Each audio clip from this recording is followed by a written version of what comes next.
우리는 살아가면서 자신의 능력을 최대치로 끌어올리고 싶어 합니다. 그래서 능력을 발휘하고 또 조금은 더 욕심내면 내 능력보다 더 좋은 결과를 만드는 삶을 기대하고 살아갑니다. 그런데 우리 인생에 있어서 가장 중요한 것은 내 능력을 최대치로 끌어올리는 것, 인간의 어떤 탁월함을 드러내는 것, 이것보다 훨씬 더 비교되지 않을 만큼 중요한 것이 있다면 그건 바로 하나님의 능력에 잇대어 살아가는 삶입니다. 그건 곧 내 능력 수준이 아니라 하나님의 능력으로 사는 삶인 거예요. 그러니 아무리 우리가 최대치를 끌어낸다 해도, 그래서 뇌 연구하는 분들은 우리의 뇌가 최대한 발달이 되면 엄청난 일이 벌어질 거라고 생각하는데 그래봤자 인간입니다. 그런데 하나님의 능력이 내 삶에 연결되어져 있다. 그리고 그 능력이 내 삶에 지속적으로 공급되어지고 그 능력을 내가 경험하고 산다. 이건 우리 인생에 있어서 가장 중요하고 우리가 절대적으로 놓쳐서는 안 되는 삶의 핵심이라 할 것입니다. 우리가 이런 차원에서 하나님을 믿습니다. 그러므로 여러분, 하나님을 믿는다는 것은 하나님과의 깊은 관계 그리고 교제 안으로 들어가는 것을 의미합니다. 그러니까 내가 하나님을 믿는다 하는 것은 내가 하나님과 사귐을 갖는 거예요. 하나님과 내가 친밀해지는 거예요. 하나님과 내가 친해지는 거예요. 여러분, 하나님과 친하십니까? 여러분의 표정 속에 친하고 싶습니다. 근데 잘 안 됩니다. 이런 어떤 표정이 좀 읽히는 것 같아요. 맞아요. 여러분, 하나님과의 깊은 관계 안에, 교제 안에 들어가야 우리는 그 모든 것을 누리게 되는 거죠. 자, 여러분, 하나님과의 관계가 깊어지면 하나님의 뜻을 깨닫게 됩니다.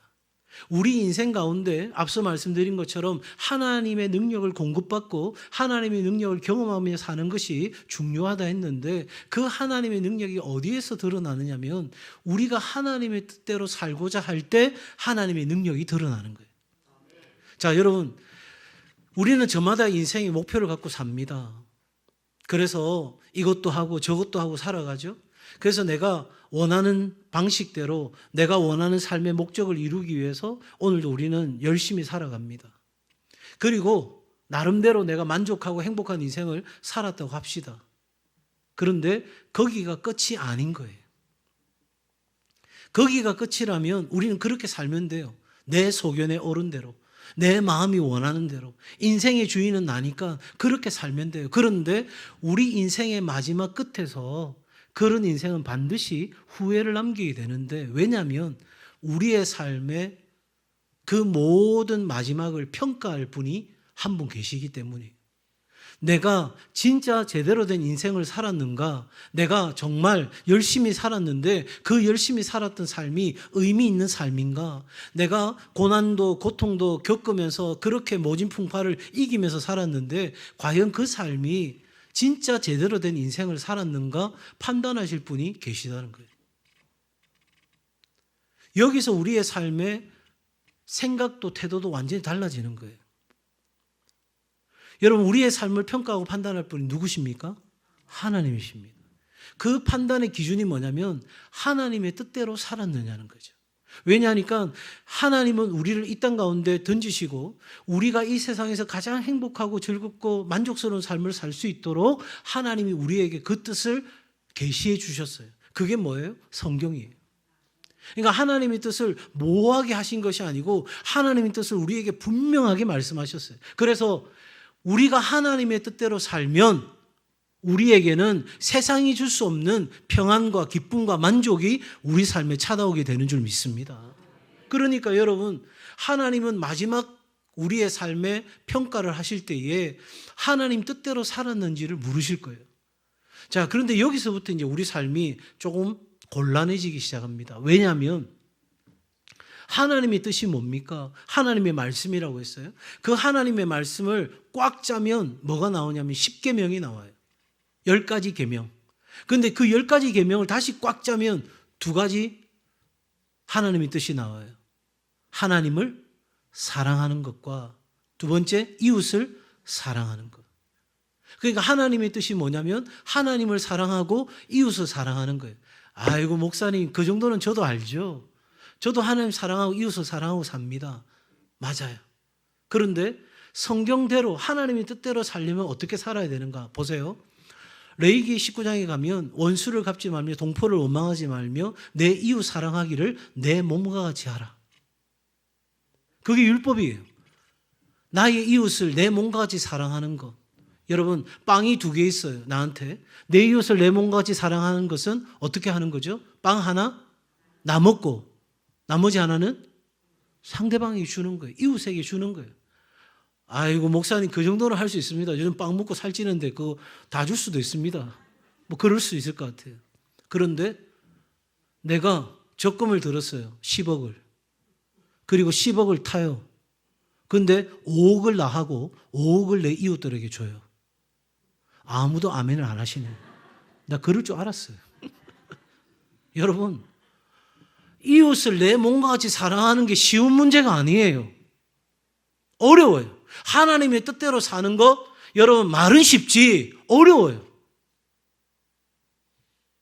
그런데 예수님은 한 걸음 더 나아가세요.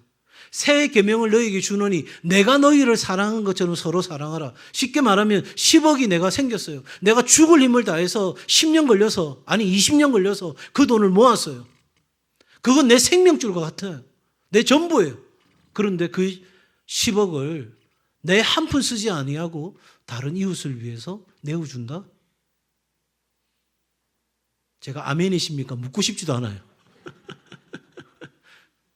여러분 절대 쉬운 이야기가 아니에요. 제가 여기서 그 말씀을 계속 강조한다면 오리를 가자 하거든 심리를 가고 한쪽 뺨을 맞거든 다른 쪽 뺨을 돌려대고 겉옷을 달라면 속옷을 내어주고 그렇게 사는 것이 우리가 하나님을 믿는다는 것과 하나님과 깊은 교제 안에 관계 안에 있다는 것이고 그것이 하나님의 뜻을 행하는 것이라고 이야기하면 모르긴 몰라도 여기에 99%는 다 떠나가실 거예요. 여러분 우리 힘으로는 안 돼요. 내 의지 가지고는 내 감정 가지고는 내 생각 가지고는 하나님의 뜻대로 살아가는 삶 가능하지 않아요. 그럼 어떻게 가능한데? 하나님이 우리에게 능력을 주시는 거예요. 그렇게 하나님의 뜻대로 살 수 있는 힘을 주시는 거예요. 내가 기꺼이 내가 가진 것을 나눌 때에 내가 한 푼도 쓰지 아니하고 그것을 어려운 이들과 누군가에게 줘야 될 하나님의 감동이 있어서 그것을 내가 기꺼이 내어드릴 때에 하나님이 내 삶을 그 10억 이상으로 책임져 주신다는 확실한 믿음이 내 안에 있을 때에 그 하나님의 능력이 나로 하여금 그 하나님의 뜻대로 살 수 있는 힘을 우리 가운데 공급해 주는 거예요. 그렇게 되는 순간 우리는 뭘 경험하냐면 하나님의 살아계심과 하나님의 능력과 하나님의 역사를 경험하게 될 줄로 믿습니다. 그냥 되는 게 아니에요. 그리고 그 하나님의 은혜와 능력과 역사를 경험하고 나면 우리 삶에 하나님으로부터 오는 풍성한 삶이 기다리고 있는 거예요. 사랑하는 여러분, 이게 믿음이라고요. 이게 내가 예수를 따라간다는 거라고요. 우리가 하나님의 능력을 경험하는 삶은 이러한 결단 없이는 경험될 수가 없는 거예요. 왜냐하면 우리에게 그 하나님의 능력을 경험하고자 하는 생각도 감정도 의지도 없는데 하나님의 역사가 우리 가운데 펼쳐진다고 깨닫는 게 아닌 거죠. 그래서 많은 사람들은 이렇게 묻습니다. 하나님 내 삶 어디에 계시는가요? 나는 이렇게 아픈데, 나는 이렇게 힘든데, 나는 이렇게 어려운데, 나는 정말 답답한데 도대체 하나님은 내 삶에 내 가정의 일터에 어디 계신 거예요? 우리 이렇게 반문하게 되죠. 그런데 성경은 우리에게 명확하게 말씀하십니다. 한번 따라합시다. 하나님은 지금도 일하고 계십니다. 믿으시면 아멘. 다시 한번 하나님은 지금도 일하고 계십니다. 내가 들리지 않아요. 하나님의 일하시는 소리가 들리지 않아요. 하나님의 일하심이 내게 보이지 않아요. 하나님의 일하심이 내가 느껴지지 않아요. 만져지지 않아요. 냄새 맡을 수 없어요. 그럼에도 성경은 우리에게 명확하게 이야기하는 것은 하나님은 지금 우리 주변에서 일하고 계시다는 거예요. 잘 한번 생각해 보세요. 오늘 제가 전하는 이 설교를 여러분이 이 자리에서 들으려고 하면 그 전에 얼마나 많은 일들이 일어났어야 하는 줄 아십니까? 저만 하더라도 이 울산에서, 울산 동성교회에서 이 하나님의 말씀을 전하기까지 저에게는 지금 56년의 세월 동안 하나님이 일하시는 그 어루만지심과 인도하심과 보호하심과 돌보심과 하나님의 역사가 있어서 제가 이 자리에 있는 거예요. 근데 저만 그렇습니까? 아니요. 여러분도 마찬가지예요. 하나님의 일하심이 아니고서는 여러분 이 자리에 저와 여러분이 있을 수가 없는 거예요. 그래서 불교는 인연을 강조하죠. 옷깃만 스쳐도 이게 어느 정도의 인연인지를 너무너무 강조합니다. 그런데 우리는 인연이 아니라 이 모든 것 안에는 우리로서는 다 이해할 수 없어도 깨달을 수 없어도 하나님의 필연적인 역사가 있는 줄로 믿습니다. 그뿐만 아니라 우리 안에서도 일하고 계시는 거예요. 우리 안에서 말할 수 없는 탄식으로 나를 위하여 친히 간구하시면서 일하시는 거예요. 우리 안에 소원을 두고 행하시는 거예요. 내 안에 영적인 삶을 기대하고 소망하는 일이 일어났다면 그건 내가 스스로가 생각한 것이 아니라 내 안에 소원을 두고 행하시는 하나님이 나를 하여금 동기부여하시는 거예요. 그렇게 살아가도록 우리 가운데 송곳처럼 찌르는 일들이 우리 안에 일어나게 하시는 거예요. 심지어 이제는 우리를 통해서 다른 누군가를 위하여 일하게 하시는, 그래서 하나님은 쉼 없이 우리의 삶에 일하고 계십니다. 그러므로 우리가 하나님을 경험한다는 것은 감정이 고조되거나 특별한 어떤 사건만이 아니라 하나님이 나의 삶 속에서 항상 일하고 계심을 깨닫는 것으로 시작됩니다. 아하, 하나님이 내 삶에 일하고 계시구나. 도대체 그러면 그거 어떻게 알 수 있을까요? 나도 좀 알고 싶어요. 나도 그렇게 느끼고 깨달으면서 살고 싶어요.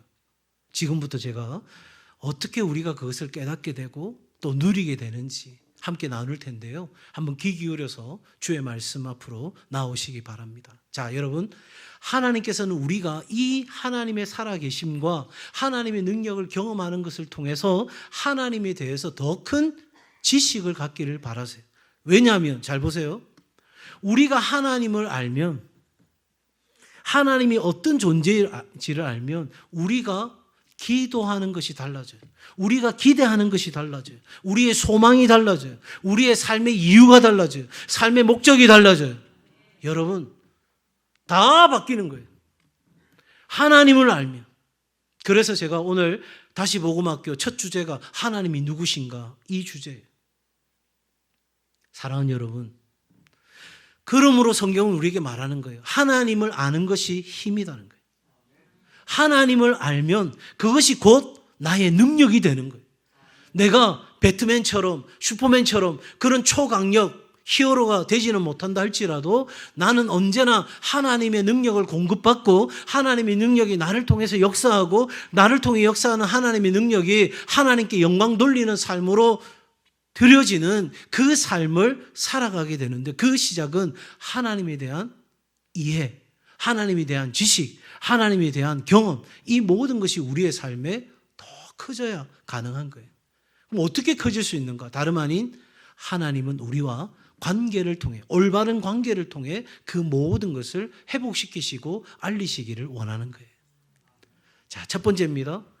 우리가 하나님의 이 능력을 경험하는 삶의 중요한 첫 번째, 우리가 확실하게 믿고 고백해야 될 내용이죠. 같이 합니다. 시작.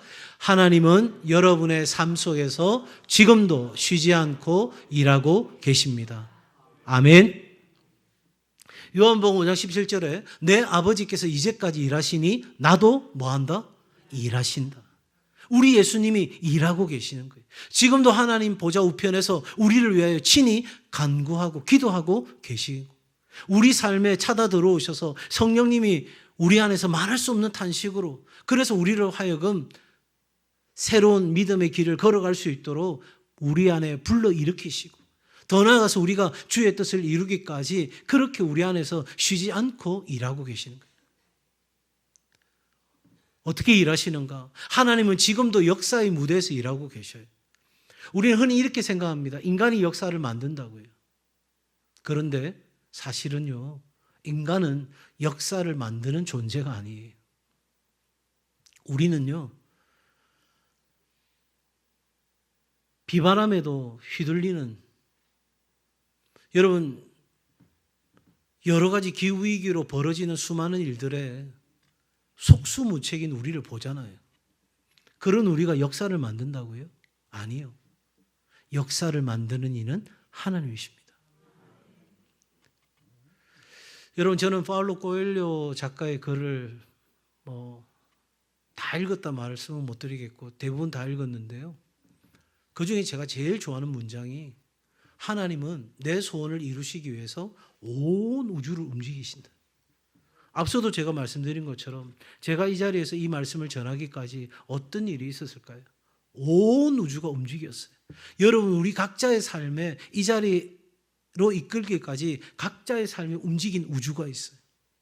그 모든 것이 맞아떨어져 가지고 오늘 저와 여러분이 이 아침에 이 자리에서 말씀을 듣고 있는 것입니다.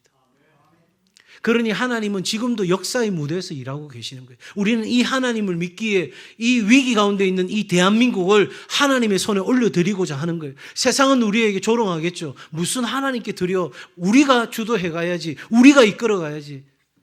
여러분, 인간에게는 소망이 없어요. 사람에게는 답이 없어요. 우리 하나님께 답이 있는 줄로 믿습니다. 그리고 그 하나님은 여러분의 일상 속에서도 일하고 계시는 거예요. 내 가정에서, 일터에서, 교회에서, 여러분의 관계 속에서 일하고 계시는 거예요. 자, 한번 보세요. 루시라는 여인이 있었어요. 너무나도 어려운 상황입니다. 남편을 잃었습니다. 그런데 시어머니로 인하여서 한 사람을 만납니다. 보아스라는 사람. 그거 그냥 만나지게 된 건 아니죠. 성경을 읽어보면 하나님의 일하심이 느껴져요. 어떻게 그렇게 만나게 하셨을까? 그런데 여러분, 그 일하심을 통해서 보아스는 누구의 조상이 됩니까? 예수 그리스도의 조상이 됩니다. 여러분, 다윗 잊혀진 아들입니다. 우리 아들 중에 왕으로 세운다고요? 그러면 첫째인데요? 그러면 둘째인데요? 아니라는 거예요.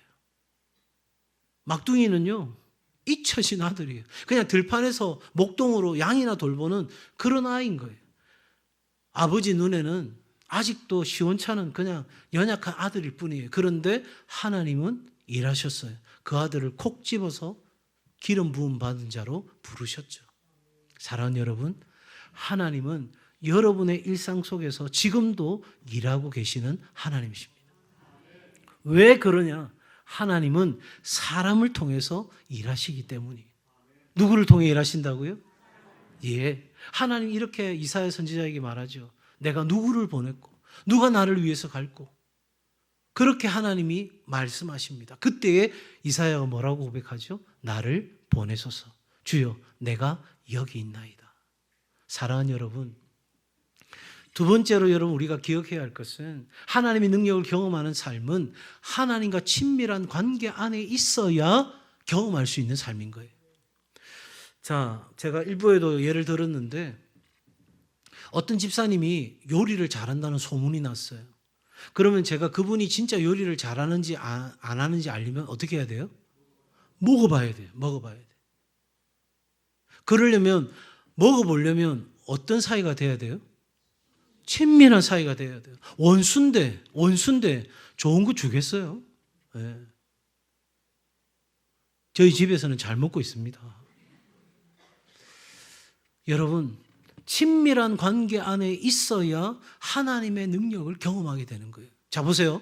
고린도전서 2장 14절에 육에 속한 사람은 하나님의 성령의 일을 받지 아니하나니. 다시 말하면 하나님과 친밀한 관계 안에 없는 사람은 하나님의 일, 하나님의 능력, 하나님의 임재, 하나님의 역사 다 부정하는 거예요. 받지 않는 거예요. 믿지 않는 거예요. 그러면 우리는 하나님의 일하심을, 하나님의 능력을 경험하고 싶어도 경험할 수가 없는 거예요. 그건 어디까지나 남의 이야기인 거예요. 내가 하나님과 친밀한 관계, 교제 안에 있어야만 이 능력을 경험하고 사는 거예요. 조금 더 볼까요? 하나님은 하나님과의 친밀한 관계 안에 있는 사람에게 자신을 드러내시는 거예요. 여러분, 아이들 키울 때나 어릴 때 숨바꼭질 할 때 여러분 완전히 숨습니까? 아니면 차들만큼 숨습니까? 예. 완전히 숨는 부모는 나쁜 부모입니다. 여러분, 찾을 수 있을 만큼 엄마 찾아봐. 그리고는 다 보입니다. 왜? 애가 울기 직전에 나타나야 해결이 되는 거죠. 여러분, 하나님은 우리에게 자신을 드러내고 싶어 하시는 분이세요. 그러므로 여러분, 하나님과의 그 친밀한 관계 안에 있는 사람에게 자신의 말씀을 드러내실 뿐만 아니라 하나님의 능력을 우리 가운데 부어주시기를 원하시는 거예요. 한번 볼까요? 자, 15장 4절입니다. 요한복음. 내 안에 거하라. 나도 너희 안에 뭐하리라? 거하리라. 가지가 포도나무에 붙어있지 아니하면 스스로 열매를 맺을 수 없음같이 너희도 내 안에 있지 아니하면 그러하리라. 나는 포도나무요. 5절입니다. 너희는 가지라. 그가 내 안에 내가 그 안에 거하면 사람이 열매를 많이 맺나니 나를 떠나서는 너희가 아무것도 할 수 없음이라. 여러분, 우리 인생의 열매를 기대하시죠? 그렇지 않아요, 여러분?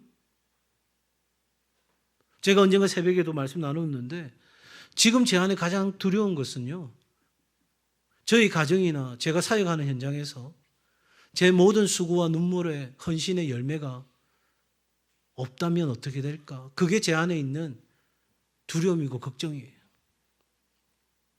여러분, 그런데 오늘 성경은 우리에게 확실한 것 하나를 가르쳐줘요. 우리가 하나님의 능력을 경험하고 우리 삶에 풍성한 열매를 맺는 것은 여러분 제자의 능력이 아니에요. 우리의 어떠함이 아니에요. 여러분 가지의 능력이 아니에요. 우리는 뭐만 하면 됩니까? 붙어 있으면 됩니다. 한번 같이 할까요? 붙어 있으면 됩니다. 네.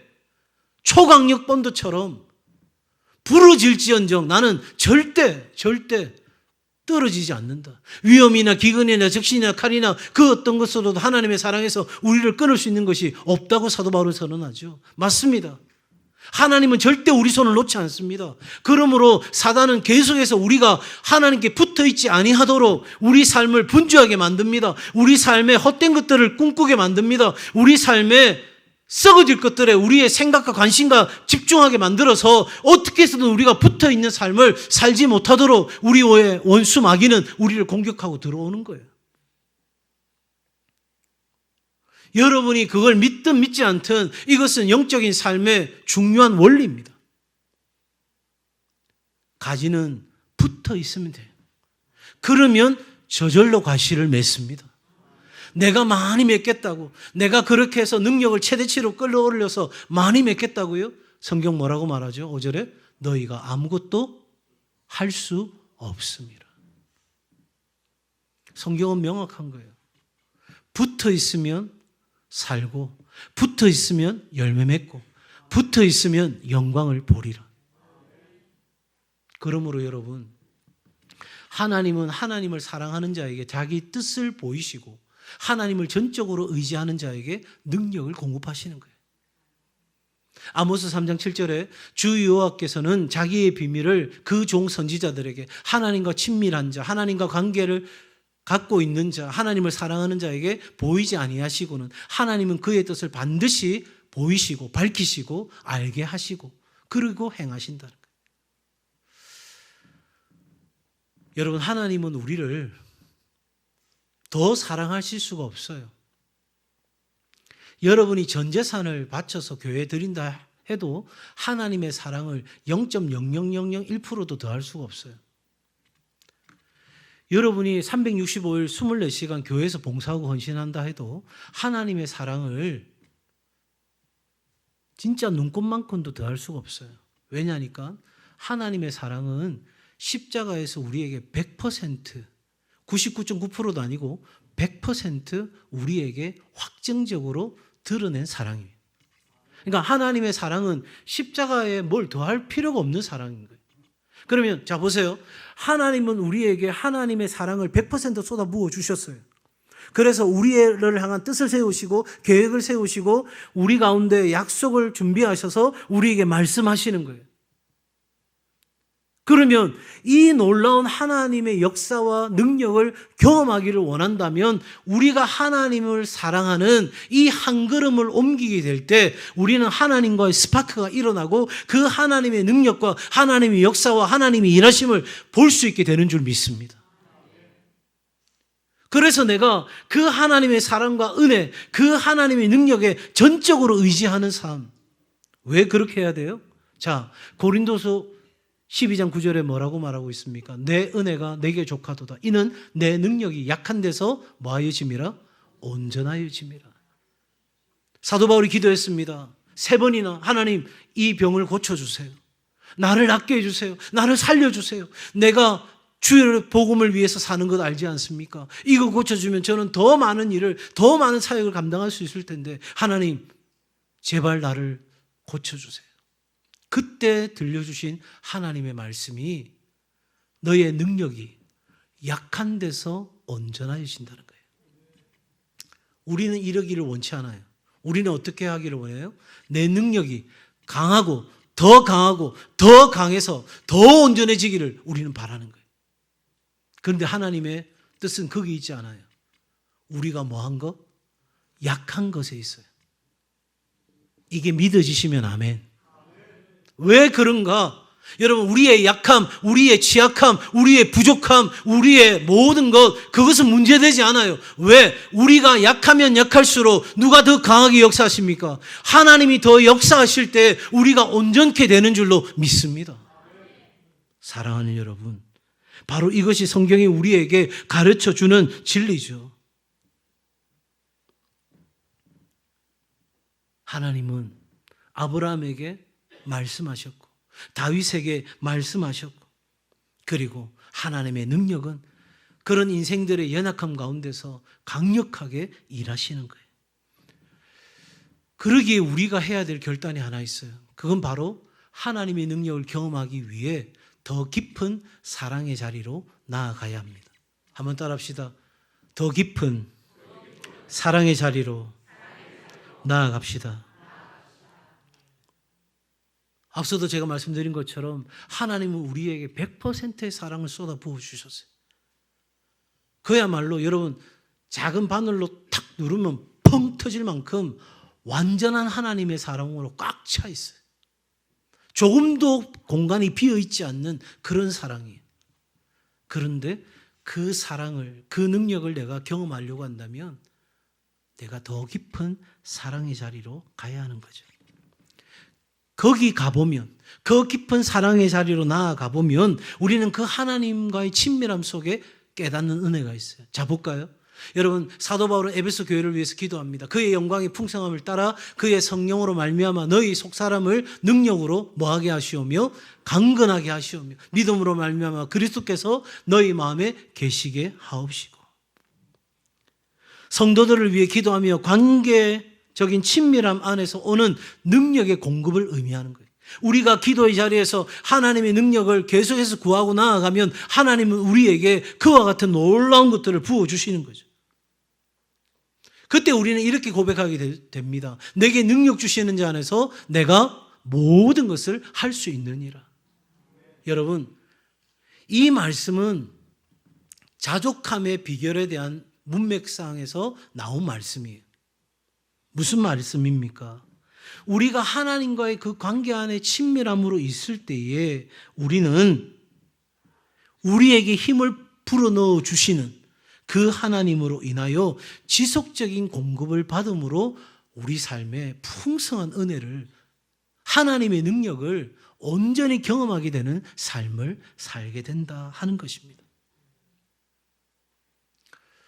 여러분, 여기서 우리는 조금 더 한 걸음 더 나아가야 돼요.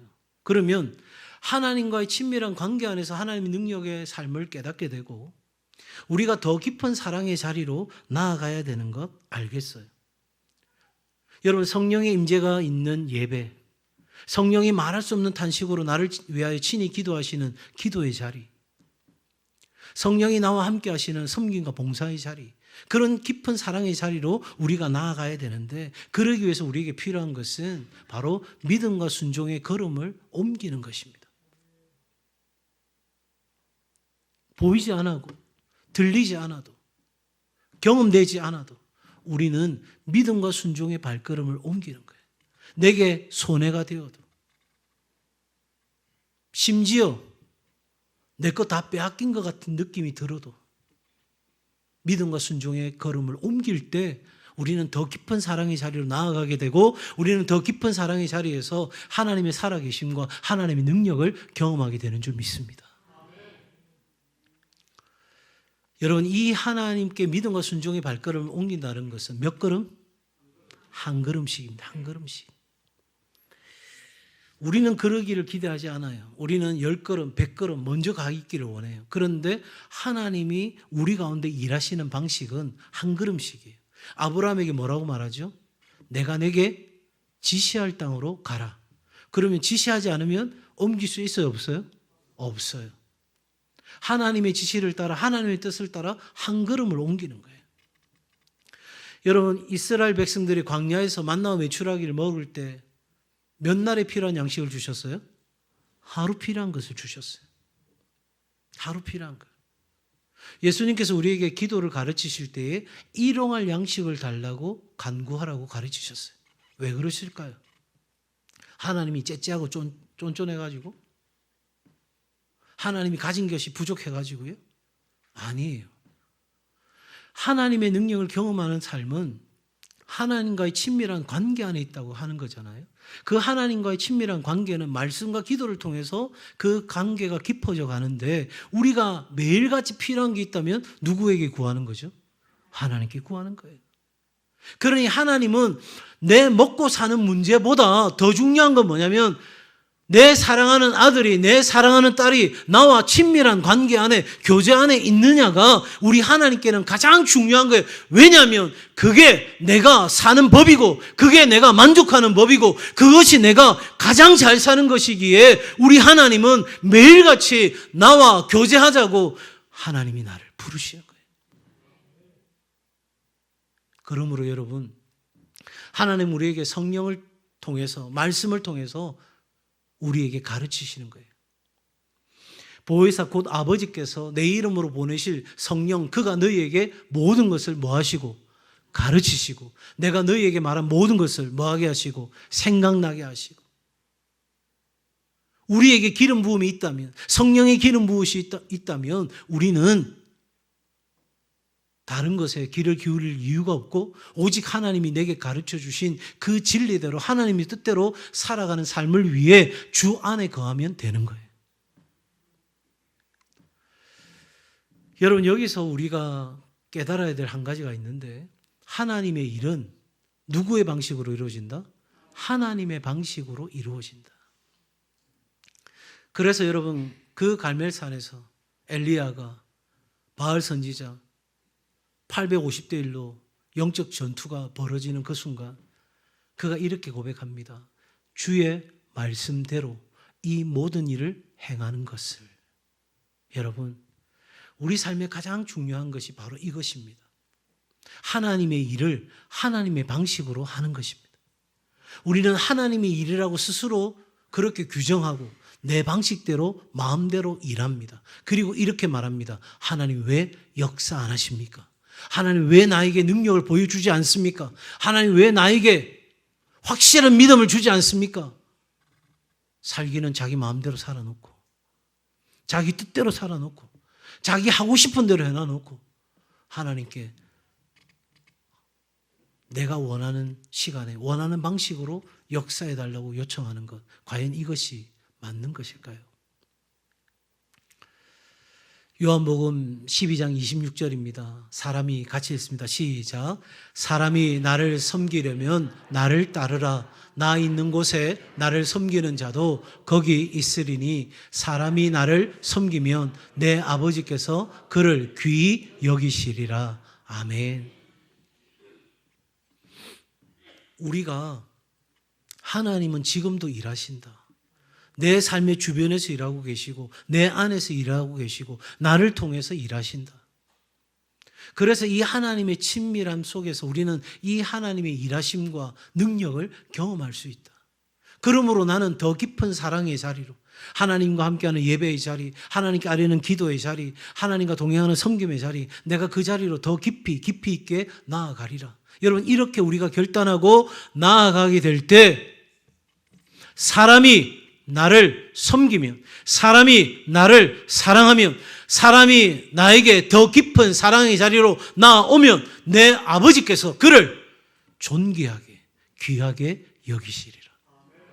하나님은 우리가 아무것도 하지 않아도 우리를 보배로운 존재로, 가치 있는 존재로 여기십니다. 그래서 우리에게 예수 그리스도를 내어주실 만큼 우리를 사랑하시죠. 그런데 그런 사랑을 내가 깨닫고 내 부족한 믿음이지만, 연약한 믿음이지만, 보잘것없는 믿음이지만 그래도 믿음과 순종의 한 걸음을 옮기기로 결정하는 순간 하나님은 나를 참으로 귀하고 귀하다 여기시는 거예요.